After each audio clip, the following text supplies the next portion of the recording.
যারা নিয়মিত নামাজ পড়তে চান কিন্তু এখনো নামাজটা শুরু করতে পারেননি, তারা এই মাত্র 3টা কাজ করুন, দেখবেন এখন থেকে আপনার নামাজ পড়া সহজ হয়ে যাবে।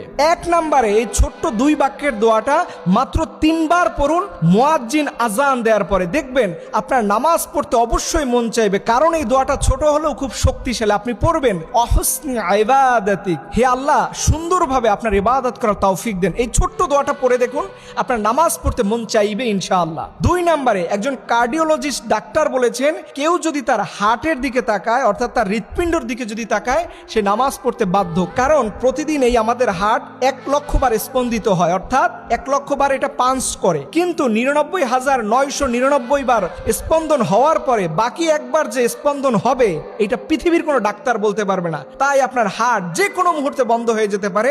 এই ভয় যদি আপনার অন্তরে থাকে যে আমার হার্ট এখনই বন্ধ হয়ে যেতে পারে, সো আমি আর নামাজ ছাড়বো না, এই হার্টের প্রতি আল্লাহর ভয় যদি কারো অন্তরে থাকে, সে কখনো নামাজ ছাড়তে পারবে না।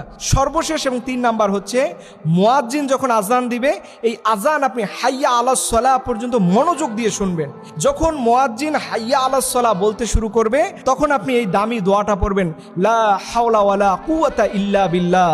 এই দোয়াটার অর্থ হচ্ছে এমন যে আমার পক্ষে কোনো ভালো কাজ করা সম্ভব নয়, আমার পক্ষে অন্যায় থেকে দূরে থাকাও সম্ভব নয়, যদি না আল্লাহ আপনি আমাকে সুযোগ দেন। বিশ্বাস করুন, এই ছোট্ট 3টা ফর্মুলা যদি আপনি এখন থেকে মেনে চলতে পারেন, দেখবেন কশ্চিন কালেও আপনার নামাজ পড়তে খারাপ লাগবে না।